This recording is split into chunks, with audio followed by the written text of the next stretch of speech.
All right, welcome to the Pros and Cons podcast slash interview show. This is going to be a short one because this guy's a worker and he's got to go work. We've spent the day working on a show that we're actually doing on this coming Thursday over at the Brooklyn Public Library. So I'm going to try to put this out today, actually.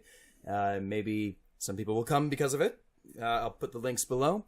But Eric Walton is a New York City-based mentalist and guest blogger.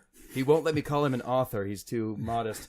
But he's a New York City-based mentalist and guest blogger for Lincoln Public Library or Lincoln Center on the psychology of magic and mentalism. He has put on several one man, one woman, or partner mentalism and mind reading shows in New York, including Esoterica, the Immaterialists, and most recently for the solo festival. What was it called? The United Solo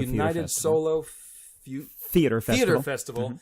Mm-hmm. He did Eric Walton : mentalist. Yes. Not a colon mentalist. not a colon mentalist. But there was a colon. There's in a there, colon. Yes. So Eric, welcome to the show. Thanks. It's a pleasure to be here. Great. I'm sorry it's going to have to be such a short interview, but perhaps we can do We'll do a longer one later. Yeah, exactly. Yeah, some other time. You live 15 minutes away by train. It's true. So. Mm-hmm. The first thing that I want to say is I'm going to try to let you take the reins on this one because you're going to know all the good directions to go. I will ask questions, but I just watched the interview that I did with Watkins. And I'm going to say that I let him speak about 15% of the time. Oh. I got a lot to learn about this. Steamrolled him, huh? Yeah. Okay. Yeah. I got to have him back on so that he can finish any of the sentences that he started. I'm sure it was 15 minutes of pure gold. It was or pure rather, gold. Whatever. 15% pure gold. Yeah. But in this case, I'm going to try to keep everything that I say to a question with a question mark at the end. Okay. And I'm starting now. Oh, yeah, and there was definitely a question mark at the end, even though it was not a conventional question. I'm an unconventional guy. Upward inflection at the end, for sure. So this show is all about, or at least right now the format of this show and the goal of this show is all about actionable things that magicians and mentalists can do to, maybe pursue being a professional and stop being hobbyists, or at least up their own game. Yeah. So, first thing I want to ask you is what made you want to do this recent United Solo Theater Festival? Yes, well, the United Solo Theater Festival is a festival that a friend and colleague of mine had done a couple of years ago, and he had a really great experience with it. And, it happens in New York. It's just a few blocks from where I live.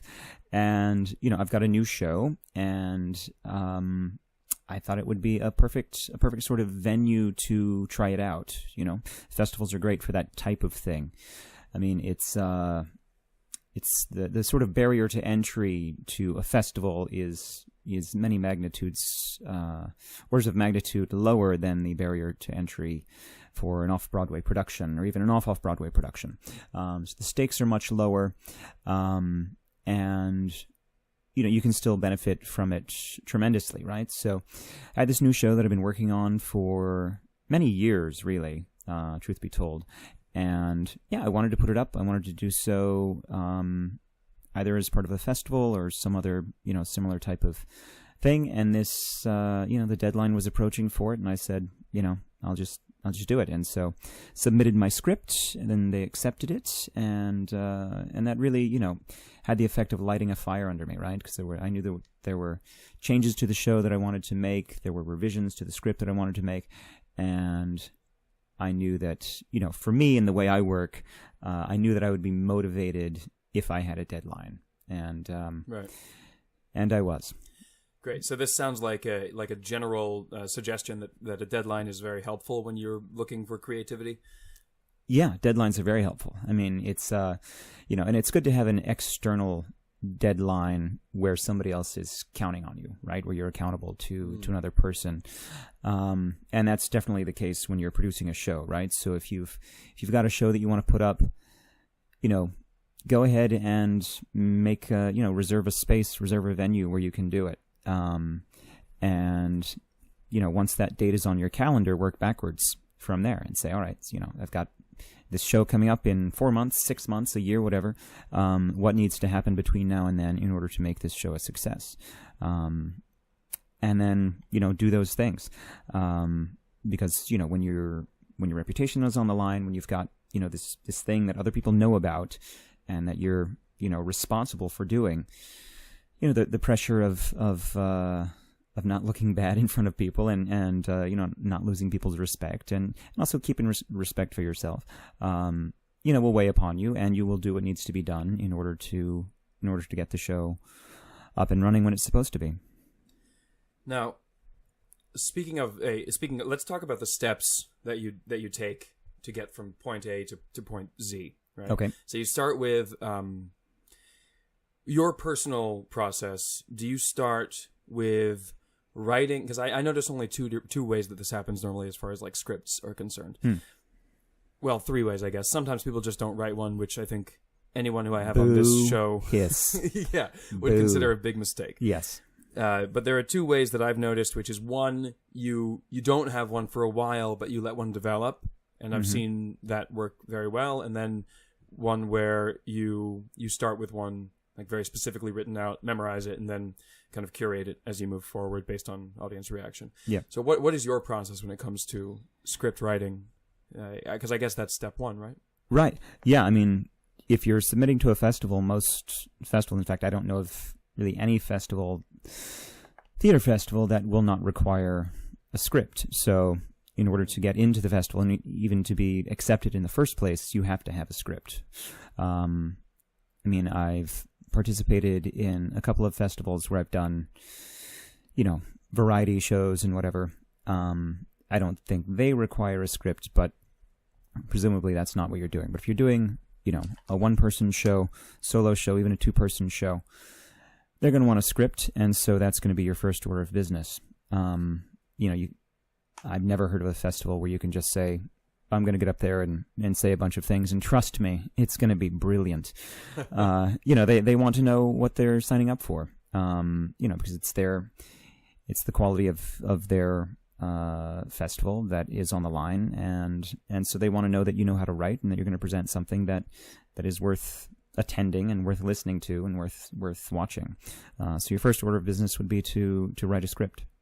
Okay, and so when you said that you've been developing the show for years, yep. And just to get back to one of these 2 sort of methods of doing it, do you have sort of an outline, as many magicians do, and then you go on stage and you perform said outline with your own little ad-libs and whatever, and then eventually write down the script in full? Or do you start with a fully written script? Because I know that as far as submitting to the festival itself, you're going to need that fully written script. Yes. But do you start with that and then see if it works, or do you personally do the thing which I think is more ubiquitous, which is that you let the script develop and then put it on paper? Right. I generally like to have something on paper before I go on stage. Right. Generally, because a lot of what I do, a lot of my routines, vast majority of them, certainly every single routine I do in a theater show has a specific context in which it's presented, and that's not something that I'm willing to try to ad-lib my way through or improvise my way through in front of a paying audience. So yeah, I generally start with an idea of, what's the context in which I want to present this particular routine. Just do some reflecting and just let the sort of creative juices flow, come up with something that interests me and that seems plausible, and then do some research and write it out. And I'm never content with the first draft, and I don't think anyone should be. And so 2 or 3 drafts in, I'll say, all right, maybe it's time to put this up in front of an audience. And this assumes that you have all of the handling down for whatever it is you're doing. This assumes that you have all of the internal dialogue down in terms of what you're going to say to a particular spectator when he or she is on stage. But yeah, for me, there's always a benefit for me as a writer that comes from presenting things on stage with people, and I incorporate that stuff into my script as I go. But I always start with a really solid foundation of having something that I've research that I know is legit, if I'm, referencing any facts, those facts are solid. They've been, fact checked, not once or twice, but 3 times. I know what I'm going to say when I'm going to say it. And yeah, without that, I feel very much adrift on stage, Sure. As I think many magicians and mentalists do, but maybe they don't recognize that feeling as one that can be solved with a script. Yeah, I think you're absolutely right. Even if somebody's written it, sometimes you still think that they're sitting there trying to think of the next line. Yeah. So, that's another good question. What about? Well, let me start here. Would you recommend that somebody do a festival before they do a public show? They're both public shows, but would you recommend that? Does a festival make it easier? Do they help you fill the seats? Do they do they generally, as festivals go? Because I know you're speaking from experience with certain individual festivals, but can you give us a general layout of how a festival might help somebody do their show, or do they not? Yeah, for sure. I think it depends on the show and it depends on the festival, but there are great benefits to be had from being included in a festival. Especially if you are just sort of starting out and just starting to establish yourself as a magician or a mentalist or really any kind of performer. One of the biggest benefits is to have your name and your brand, quote unquote, associated with something that is bigger than yourself, right? The New York City Fringe Festival, for instance, the Edinburgh Fringe Festival. There's a certain amount of prestige that goes along with that. And there's much more prestige that goes along with that than, say, just renting a venue and putting up a show on your own. It's one thing to say, yeah, I've done this show at, Theater X or whatever. It's quite another thing to say, I did a 3-week run of this show at the Edinburgh Fringe Festival and it was sold out or whatever. Even if you didn't sell out, just being associated with a festival, a reputable festival that has name recognition and brand recognition confers the benefit of now you're associated with that thing, right? And, depending on how exclusive the festival is, people may or may not know that, that's a good festival. Good on you for being accepted. Your show must meet a certain standard of quality, otherwise they wouldn't have accepted you. Right. And it does also have the benefit of exposing you to a wider audience that you might not otherwise be able to be exposed to. A lot of the festivals, the larger festivals, more reputable festivals, have big mailing lists, and they have programs in which all of the shows are listed, and so people will see your name, and there's a big benefit. Even if these people don't come to see your show, just seeing your name is a big thing. You become familiar, you become not just some other person. That way the next time they see your name, it won't be the first time, right? So it's it's a great way to help yourself get established and to have a venue where you can do your thing and that you can invite people to. There's a lot of benefits to it. So you would say that that first point that you made about having your name associated with the festival itself, that any magician that does gigs will be able to recognize how good it would be to have Edinburgh Fringe Festival in parentheses at somewhere on their website with a couple of stars underneath it. Yeah. Right. Yeah. So that's something that I hadn't even thought of, but yeah, it's a little like publishing a book in that way. It's just, look what I've done. It's just another cred that they see without having to have a resume, whatever that would look like for us. Yeah, for sure. Now, it confers respectability on what you're doing, right? It shows that you're established. It shows that you're someone who does things and does them well enough that people are willing to bring you to their festivals. Sure. Yeah. And so we're closing up here in a minute because I want to be respectful of your time. It's actually 10 past now. Yeah, okay, fair enough. But I was at your show. It was a great show. Thank you. And we're going to have you back on to talk about the specific type of material that you do, because I know everyone likes to hear about that and get their creative juices flowing. Mm-hmm. But for this moment, I think there was a cool learning moment that I really liked. Tell us about your cufflinks. Oh, so the thing with festivals is, and this is one of the downsides of doing a festival, is that you get very little time to set up, very little time to break down, because there's typically there's a show right before and right after, or not directly before and after, but they like to fill the venue, and so I had a lot of props for this show, many bags full, as you know, since you helped me set up and carry them from my apartment. You had like 8 suitcases. Mm-hmm. I mean, some of the suitcases were very small, but it was multimedia. I had a projector and screen and all that sort of thing. So yes, I could have done it with much less, but I wanted magicians hear this well, because you always complain about us being able to take our whole show in a briefcase. It's not necessarily true. Not necessarily true. There are ways to complicate it, and I've found all of them. You can encumber yourself greatly as a mentalist.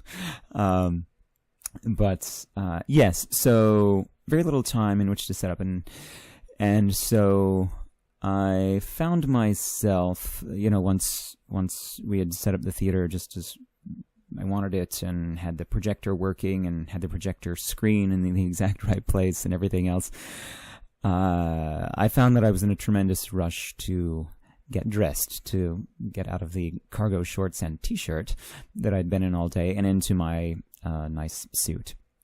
But alas, I could not find my cufflinks. I'm a big fan of French cuffs. I think they're very elegant type of shirt, and so I always like to wear French cuffs when I'm performing in a public show. And without a pair of cufflinks, French cuffs are a shit show. I mean, they are just absolutely, they make their way out of your sleeve, suit sleeve. It's horrible. It's horrible. It's a hellscape. Yeah, exactly. I'm trying to think if I can imagine anything worse, but I can't. This story was written by Poe. It's Lovecraft. And so yes, so the clock was ticking, and I was frantically searching for my cufflinks backstage. I even marshaled your help because you were very graciously helping me out. Trent, your assistance is needed backstage. Yes, right to the audience. Exactly. Okay, you must have broken a leg. Yeah, exactly. Oh, it was worse. It was worse than that. It was much worse. And yeah, and so alas, no cufflinks to be found, and so I just went out onto, and the theater manager was basically tapping her watch, saying, "You have to get out there right now. Like, we can't delay any further." I think it was about 10 minutes past or something. And so I said, "All right, here I go," into the fray. And so I went out, in darkness. Like a militia without helmets. Basically, exactly, and my glasses, and so I went out, and the show starts in this very specific way. Like, the opening moments are very, very meticulously scripted, as they should be, especially the opening moments. And so I go out and I do the opening sort of, I call it the epilogue. The prologue, and which is a poem, and then I, go through the rest of the scripted bit, and then, I'm not saying that I don't think I broke character, but I definitely deviated from the script and said, "Does anyone have a pair of cufflinks that I can borrow for the duration of the show?" And I think that everyone thought, "Oh, he's going to do a trick with cufflinks," or he's like, going to tell me what's, and so I registered that reaction from them. And I said, "No, I'm serious. I can't find my cufflinks, and I desperately need them in order to get through this show. Otherwise, these sleeves are going to drive me crazy. Does anyone have a pair of cufflinks?" No one had a pair of cufflinks. Surprisingly. Crazy. And thankfully, mercifully, a woman in the front row had some paper clips, and so she said, I don't have cufflinks, but I have paper clips. And I said, those will do brilliantly. And so she just clipped my sleeves closed and enabled me to, to get through the show without that undue stress. But, it was a valuable lesson in a couple of ways. Number one, always put your cufflinks with your suit, so that you're not in the position of not having your cufflinks. But then another point, that you made, Kent, was that it really showed a kind of human and vulnerable side to my character, right? To me as a performer. Yeah.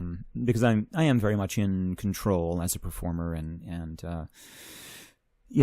I have a certain, air of authority, I guess, and togetherness in the sense that I present myself as a very together. Very equated to Max Maven in a way, from my perspective anyway. I mean, maybe there's a conversation to be had there, but like that's, as far as all of the performers out there, I think people would very closely associate you in that direction as far as performance style. Okay. We can talk about that another time. Maybe not. But get myself in trouble. But no, Max Maven does great work. But yeah, so to have that moment in which I was very much at the mercy of the audience, and in this very vulnerable state of, not being 100% put together and requiring a little bit of looking after, I think endeared me to the audience a bit somehow. Definitely. And that was an interesting experience. So yes, that's the cufflink story. And you're still hurting. I can tell. Yeah. So Eric, there's so much more to talk about when it comes to solo festivals, and I've got about 20 more questions. So we'll do a much longer show on it at some point. But Absolutely. I wanted to give people an Eric Walton primer. Very good. And so with that said, and feel free to mention all of your other all the other things that you do, because I know that you're a vegan activist, so we both connect on that level. Where can people find you? Where can they support you? And where can they contact you? Yeah. Well, I'm not on Instagram. You monster. Yeah, I know. But if you want to know what I'm doing, what I'm up to, go to ericwalton.com, EricWalton.com, and you can check me out there. And if you want to get on my mailing list, shoot me an email, eric@ericwalton.com. I'll let you know about what I've got coming up in terms of public shows and all of that. All right. Perfect. Thanks for coming in, man. Yeah, thanks for having me. All right. Cheers. All right, cheers.